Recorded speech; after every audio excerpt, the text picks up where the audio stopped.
Neighbours, everybody needs good neighbours with a little understanding. You can find the perfect blend. Neighbours should be there for one another. That's when good neighbours become good friends. Well, I do think Mr. Gibbons could have come and asked me to sit with the little girl. After all, I was at the surgery when you found his brother. Well, I think Clive and Kate thought you'd been through enough for one day. And you had to make that statement at the police station, didn't you? No, I did indeed. Oh, it's a shocking business. It's just not safe to walk the streets these days. I'm sure the police will find who's responsible. Well, I do hope poor Dr. Gibbons pulls through. But from the look of him when the ambulance men took him away, I doubt there's much chance. Well, come along, Jane. I want you to help me with the dinner. Oh, Nan, I can't. I have to make at least 2 more posters tonight. Hey, did you do that poster at the coffee shop? That's great. That's really good. Thanks. Oh, Jane's not a patch on her mother when it comes to artwork. Are you, Jane? No. Oh, Amanda was such a clever child. She had it all. Looks, brains, personality. She could pick and choose when it came to invitations to the school dance.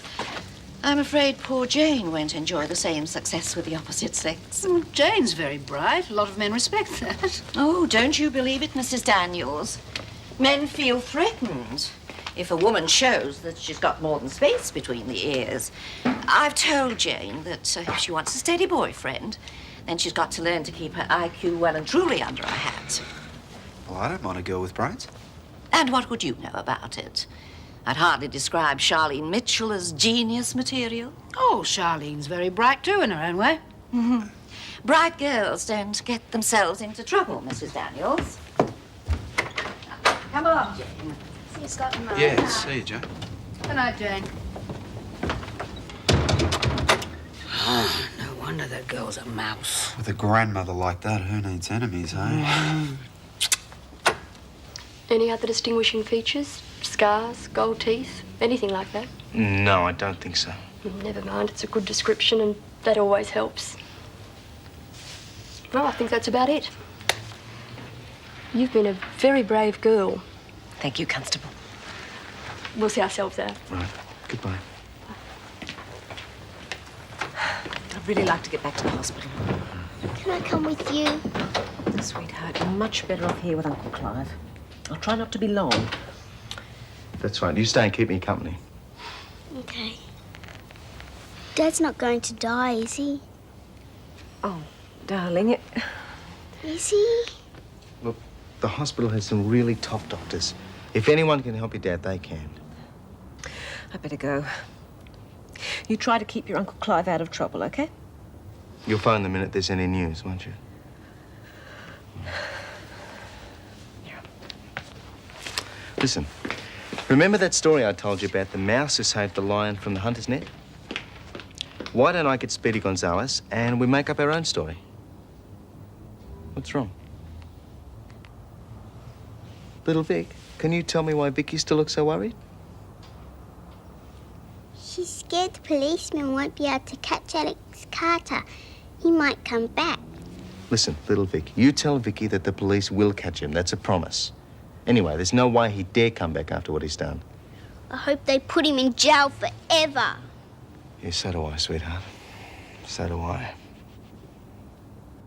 Alex? Oh, Shane, you got to have rocks in your head. It's the only logical explanation, mate. Paddy was out on the veranda. Then Alex came in and said something about how the beer was flat and that I should check the lines in the cellar. He must have done it. No, it's got to be Paddy. Look, just because you've got the hots for her doesn't mean she's beyond sticking your hand in the till. Mate, I was with her the whole time. Oh, you could have turned your back for half a second. That's all it takes. It had to be Alex. You know, I am surprised at you trying to pin it on him. He's the one that saved your life, remember? I don't like it any more than you do, Paul, but there's one thing for sure. It wasn't Paddy. Yeah, well, I happen to think. G'day. What can I do for you? Evening, Mr. Robinson. I believe a man by the name of Alex Carter works for you. Yeah, he usually does. But he's gone away for a few days. What a surprise. What did you want to see him about? Attempted robbery, assault. Assault? Assault on who? Dr. Graham Gibbons. Do you know him? Graham, is he all right? It's very serious, I'm afraid. You wouldn't know where this Mr. Carter's gone, would you? Well, no, he just said he'd gone up the coast for a few days to see his mother. You don't know where? No, sorry. He has a room in the hotel? Yeah. We'd like to see it, please. Yeah, sure. If you just want to go across to reception, I'll be with you in a moment. Thank you. I don't believe it. Alex wouldn't do a thing like that. She seemed pretty sure of the facts.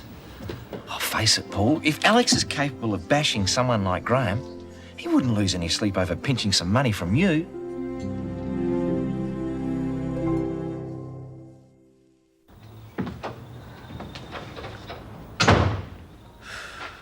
How about a large scotch? You look as if you need it. No. I just want to put my feet up. Where's Vikki? Don't tell me she's asleep. This brave little mouse tells a mean bedtime story. How is he? Well, he still hasn't regained consciousness. The surgeon seemed happy. Though you can never tell with head injuries, can you? He'll be okay. I can feel it in my bones. Funny. Those are the exact words Graham used when he told me he wanted to move from the country. Kate, he said, it's going to be okay. I can feel it in my bones. Well, his bones were wrong about that one, weren't they? Yeah. I never really wanted to leave. So peaceful and quiet there. Nights like these, Graham and I go for long walks. The air was so clear and crisp. Stars. There'd be thousands of them. Why did you leave? Usual reasons. Lack of opportunities for all of us. We wanted Vikki to get a good education. Meet new people. Yes, and the other drawbacks of rural living weren't so bad either. The freezing winters, the floods, the droughts, the bushfires. Oh, yeah, the plagues of mice. Minor inconveniences. All right. It had its problems. You know, Clive, in all that time we were up there, we never once had to lock the door. You just knew it would be okay. You really think it was a mistake, coming to the city? When I think of where Graham is now, I know it was. You know I could sue you for defamation of character, don't you? Shane's the witness. Lady's got a point. All right, then. How about I give you an extra $10 a week to make up for it? $10? God, talk about tight-fisted. I mean, an extra $10 a day would be more like it. It's cheaper than a court case. Anyway, I'm a drifter. I'm going to be around much longer. All right, okay. Oh, good on you, mate. See, what did I tell you, Paddy? Once you get to know him, he's not such a bad bloke after all. Charlene, will you tell Susan she has to manage without me for a while? I've got to get these over to the coffee shop. She'll be right. Sam's asleep anyway. How good. You know, it's unreal the way you've been looking after them. I didn't really have much choice in the matter, did I? Susan's okay, don't you reckon? Charlene, don't push it. I said she could stay here until she's feeling better, but if you think this is the beginning of some wonderful friendship, you're very much mistaken. Now hurry up, you don't want to be late for school. Ah, hello, Jane. Hi, Jane. Thought we might walk to school together. Yeah, all right. Suppose you studied all last night for the maths test, hey? No, I didn't actually. Come on, we all know you're a brain, but there's no need to brag about it. Oh, I wasn't. I got my fingers crossed actually that I don't get top marks. Just this once. Mike studies so hard, it's a shame he never comes top.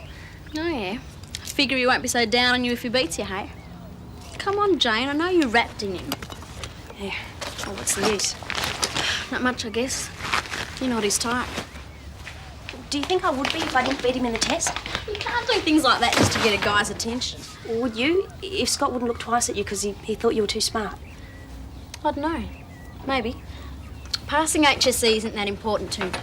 I want to be a motor mechanic and you don't need to go to uni for that. Well, this test isn't that important. I could catch up later. Yeah, I suppose. But it's no use wishing. You're bound to get top marks. Nothing surer. Come on. Kate, he's okay. Graham's going to be all right. Clive, are you sure? He's still a bit groggy after the operation, so I couldn't speak to him, but the surgeon is sure he's over the worst. Oh. darling, did you hear that? Listen, that's great news, mate. I just dropped in to see if there was anything I could do. All right. Thanks. But everything's fine now. Ah, that's all right. And listen, you take off as much time as you need, all right? Well, actually, Paul, I think I might have to give the job up altogether. I want to spend as much time with Graham at the hospital as I possibly can. I'm sorry to let you down. No, I understand. It's all right. I know it's awfully short notice. Ah, look, I'll get a temp in to replace you. Don't worry about it. You just concentrate on getting Graham fit and well, all right? Thanks, Paul. No, it's the least I can do. Listen, what about the surgery, though? You're going to need somebody to fill in there. Oh, the surgery, I completely forgot. I'll have to get in touch with Dr. Barnes, see if he knows a locum who can fill in while Graham's off. It's not going to be easy. I know, but I completely forgot. I've been so worried about Graham. Calm down, Kate. Everything's under control. Dr. Barnes knows of someone? No, but I do. Me. But Uncle Clive, you don't want to be a doctor. No, but this is an emergency. Always want to say that. Clive, it's a really generous offer, but I know how you feel about going back to medicine. I have made up my mind, Kate, so don't try and talk me out of it. You might succeed. What about all your other projects? Like what? Let's face it, Kate, I've spent the last 2 months being as useless as only Gibbons knows how. And although I admit that the thought of being responsible again is totally terrifying, it won't kill me. Not for a couple of months, anyway. Of course, I blame Max a great deal more than I do Tom. Oh, thanks, Dad. Why? Sounds to me as if they put their heads together on this one. Oh, yes, but Tom's always been so easily led. He only became a plumber because Max did. No prizes for guessing who's your favourite brother. Oh, Tom's not going to get off scot-free, believe me. But if I could get my hands on that Max... Sherwin's taking it badly, is he? Well, Tom insists that he's not angry, but I don't think he'd be living in that derelict old caravan of Jack Lasseter's if he wasn't upset. I'll pop over and have a word with him when I get a quiet moment. Oh, Daphne, would you? Tell him home's not the same without him. I do wish he'd come back. Bit early for morning tea, unless it's breakfast you're after. No, I was looking for Madge, actually. Graham thought you might be here. Me? Yeah, look, Kate wants to give up the job. She wants to spend more time with Graham. Well, he's on the mend now. Oh, thank goodness for that. And we were sort of wondering if you'd like the job. Oh, Paul, I love it. When would you like me to start? Not today, if you can. Save me getting a temp. Oh, I'll dash home and change. What for? You look fine. Oh, no, I couldn't start a new job in the wrong clothes. I'd feel uncomfortable all day. Paul, I won't be a few... Oh, no. Madge, you're fine the way you are, believe me. No, Paul, I can't accept the job. Why not? I thought it was just what you wanted. Well, it is. It'd suit me down to the ground, but it's Susan and Sam. She's far too ill to look after such a young baby, and neither of us can afford a full-time babysitter. Oh, bit of a shame. Gran sort of had her heart set on you working with us. Tell her I appreciate the offer. Isn't there any other way? Well, not that I can think of right now. I don't suppose you could hold the job open just in case. Madge, I'd love to, but I can't. Look, temps are fine, but I really do need someone permanent. Yes, of course. I'm sorry.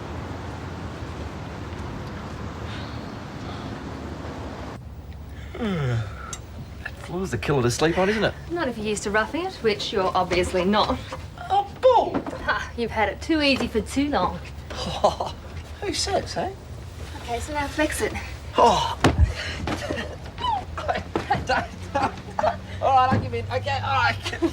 What did I tell you? Soft as a jellyfish. I'm not getting into a fight with some girl who carries a knife. You don't have to worry about that. Not unless you plan on doing the wrong thing. You've got to admit it, I've been the perfect gentleman. Yeah. Bit of a change for most of the blokes I've met on the road.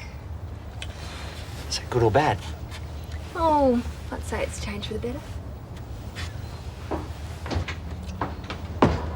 Oh, sorry. Daphne! I just came for a chat, but I can see I picked a wrong time. See you later. Daphne! Daphne! Oh, shame. Oh, look at this. Give another step. That's all I What's the needed. big deal? Daphne! Daphne! I've got to get back to work. Oh, come on, Daphne. Wait a minute, please. Come on.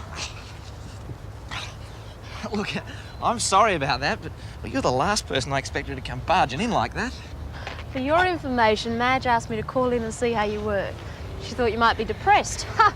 Just wait till I see her. I can tell her you're very comfortable in the caravan. Quite a cosy little setup you got in there, eh? Daphne, you're jealous. I'm not jealous. I'm a happily married woman, remember? Oh, fine by me, but how come you're getting so worked up about me and Paddy? I am not worked up. Force of habit, eh? You're being ridiculous. I love Des. I married him. Why would I be worrying about you?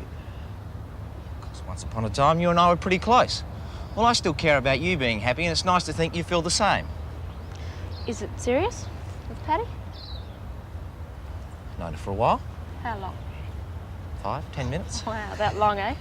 I've learnt my lesson, Daff. Can take things a little slower from now on. Maybe. But I doubt it.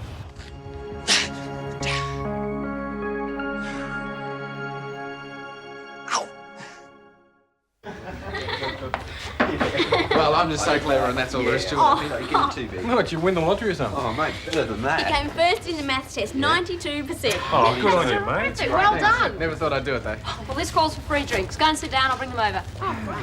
Must be a new feeling for you, Jane. I mean, you know, not coming first and everything. I didn't study enough, and well, it was harder than I thought. Yeah, well, I think it probably was the hardest test that we've had this year. Listen to him, one test and it goes straight to his head. Jane never carries on like that. Hope you weren't too disappointed, Jane. Of course not. You deserved it. How about you, Jane? How did you go? Well, not too well. Oh, no, she only came fourth. It's really terrible. Oh, shocking. Doesn't sound too bad to me. But you, and me, I came second last. Well, at least you'll pass. That's something to celebrate. Oh, to the new maths champ. May you get the highest marks for the rest of the year. I think we've got two brains in our midst. Must admit, Jane, I thought you'd be pretty cut up. Well, like I said, you deserved it. Thanks. I think we should make a toast to Jane as well for being a good loser. To Jane. To Jane.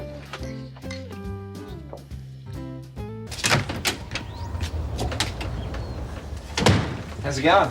Fine. Didn't Daphne just get married? She sure did. Does her husband know that you two still have a thing going? Paddy, what gave you that idea? Well, when she came into the caravan this morning and saw you with me, you both got pretty upset. Oh, yeah, we were, but you've been stewing about this since this morning. No. Look, Daphne and I were engaged once. And who dumped who?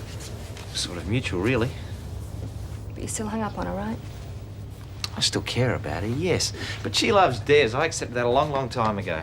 You told me that Des is one of your best mates? Yeah, that's right. Can't be too comfortable then when the three of you get together. The two lovebirds and the one who got kicked out of the nest. To tell you the truth, I've been avoiding them since they got back from their honeymoon. Can't say I blame you. Paddy, when are you thinking of leaving? I don't know, soon. I'll take advantage of this job first. When you do go, how'd you like some company? You? You're not on the rebound, are you? No. Good, because I don't want any strings. Oh, I thought you liked me. I like my freedom more. Come with me, sure. But when we reach a fork in the road, it's goodbye and no regrets, okay? Sounds good to me. Okay. You're on. Now go on, I've got work to do. Wish we could head off right now. Golden road rule number 1. Freedom costs. Now get out and let me get on with earning it. It's okay, Des, I can do that. Oh, stay where you are. Boss's orders. The champ doesn't work today. Oh, okay. And free lunches for everyone else. Actually, I'll see to that now. Can you hold the fort, please? Sure. Have you asked Sharon to the dance yet? No, not yet. I reckon you're mad. She's good looking and all, but she's really stuck up. You won't have any fun with her. Okay. Well, who else am I supposed to ask? Well, what about Jane? Lenny, please. Why not? We can all go together. It'll be great. Bloody let Mike ask who he wants. Well, I reckon Mike owes it to Jane after beating her in the test. G'day, Mrs. Mangle. Ah, I thought I might find you here. I've just had a phone call from your maths master. Well, what about? As if you didn't know. He thought you might be upset, seeing this is the first time you've ever been beaten in a test. Now, what do you mean by it, young lady? She didn't fail or anything, Mrs. Mangle. Yeah, she came fourth. Nothing wrong with that. There wouldn't be if she'd done her best. The point is she didn't. Did you, Jane? Sitting up all night making those ridiculous posters for the school dance when you should have been studying. I thought you wanted me to take an interest in the school dance. Not at the expense of your schoolwork, young lady. Besides, you're wasting your time. No one's going to ask you. Someone would have. Ah, come now, Jane, you know better than that. You should be concentrating on getting good marks rather than trying to find yourself a boyfriend. Excuse me. I'm going after her. Mrs. Mangle, that's not what you said to her last night at our place. I beg your pardon? You said she'd never find a boyfriend if she didn't learn to play dumb. I didn't mean for her to be dropping her marks in important tests. So that's what gave her the idea. Oh, if anyone gave her ideas, it's you three. I should have known better than to let her hang around with you lot, learning to idle away her time instead of doing something useful. That's how young people like you get yourselves into hot water. Don't try and blame anything on me, Mrs. Mangle. If you weren't always at Jane telling her she'll never be pretty, she wouldn't have been so desperate to get a date for the dance. What exactly are you saying? What are you talking about, Lenny? Mike, she's wrapped in you. She mentioned something about the test this morning, but I didn't put 2 and 2 together until I heard the results. She really wanted you to take her to the school dance. I've never heard anything so ridiculous in all my life. Right. The only time I come first in something is because someone else drops out. I should have realised.